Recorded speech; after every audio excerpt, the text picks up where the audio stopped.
Égoïste, ce n'est pas un gros mot. D'ailleurs, 37% de la population est littéralement conçue pour être égoïste. Dans les chakras classiques, tu connais le centre cœur, Anahata, qui a une couleur verte. En Human Design, le chakra cœur est en quelque sorte coupé en deux. Le centre G et le centre Ego sont des démembrements du chakra cœur originel. Le centre cœur ou Ego dont on va parler dans cette vidéo, c'est un centre moteur. Ses thèmes principaux sont l'ego, la volonté et la motivation.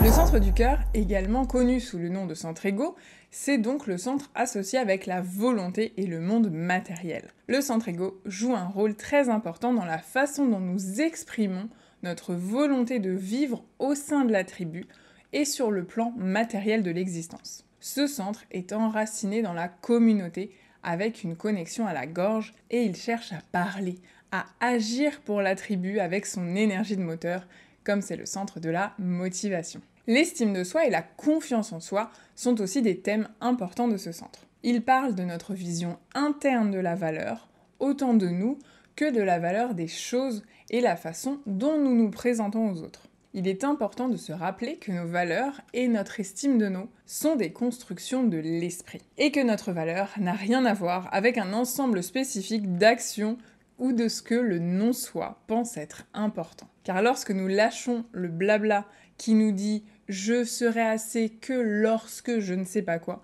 nous arrêtons enfin de nous infliger de la souffrance inutilement. Nous sommes dignes simplement parce que nous sommes vivants, incarnés dans la matière. Quand le centre cœur est défini, un ego défini, c'est très individuel par nature, c'est égoïste. Les personnes avec ce centre ego défini ont donc tendance à aimer leur indépendance. Ils sont attirés par les ressources matérielles et aiment avoir le contrôle sur leur vie et les choses qui en font partie. Les êtres en harmonie avec leur centre du cœur défini peuvent naturellement exploiter le pouvoir de leur volonté et mener leurs engagements jusqu'au bout. Ils se motivent seuls. Leur motivation, elle est intrinsèque. Avec un ego défini, on tient parole.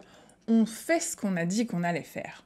On tient nos promesses facilement. Les personnes avec un centre ego défini aiment être actives dans le travail, quel que soit le domaine, et elles apprécient maîtriser leur destin. Elles aiment tenir leurs engagements, et les contextes de concurrence ou de compétition suscitent l'excitation et les incite à faire preuve de volonté pour s'améliorer et être le meilleur possible. Ce sont des personnes naturellement égoïstes. Et non, ce n'est pas un gros mot, ni un défaut, ni une insulte. C'est simplement leur façon optimale de fonctionner, alignée avec leur définition. Suivre la stratégie et l'autorité leur permet de s'engager dans des choses qui sont correctes, celles qui pourront être menées à bien. Et ça leur permet d'éviter de trop s'engager et de se consumer. Avec ce moteur défini, on a besoin d'être récompensé pour notre contribution.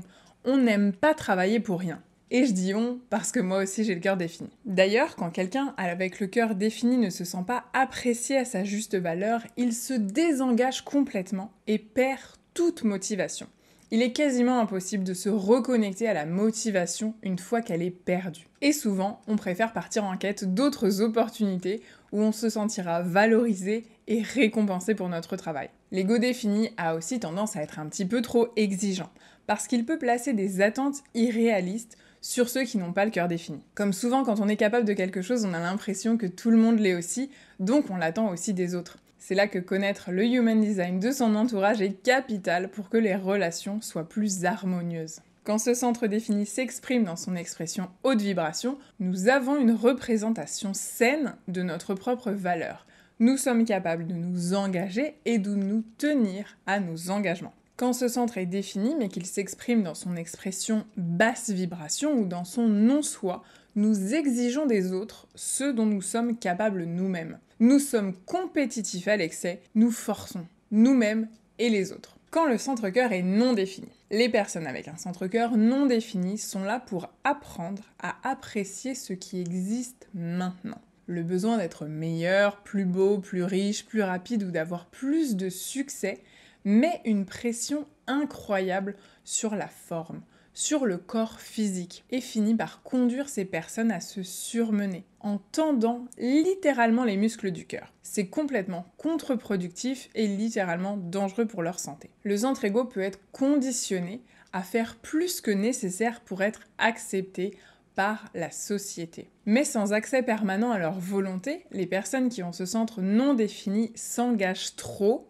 et ne délivrent pas, ce qui ronge leur estime de soi, ainsi que leur capacité à être dignes de confiance. Ils ne tiennent pas parole parce qu'ils s'engagent dans des choses incorrectes pour eux et pour prouver qu'ils en sont capables. Or, 63% de la population n'est pas capable de cette motivation stable et constante. Quand les personnes ne sont pas alignées avec cette non-définition, elles n'ont pas confiance en elles ni en leurs valeurs et elles feront tout ce qui est en leur pouvoir pour prouver leurs valeurs par l'action. Cela peut également les amener à accepter moins d'amour, moins d'argent, moins de bonheur parce qu'ils pensent mériter moins. Le cœur non défini doit apprendre et garder constamment en tête qu'il n'a absolument rien à prouver. Ces personnes-là sont là pour apprécier leurs valeurs, simplement en étant, pas en faisant, pour paraître acceptable. Quand ce centre est non défini et qu'il s'exprime dans son expression haute vibration, nous avons confiance en le fait que nous avons exactement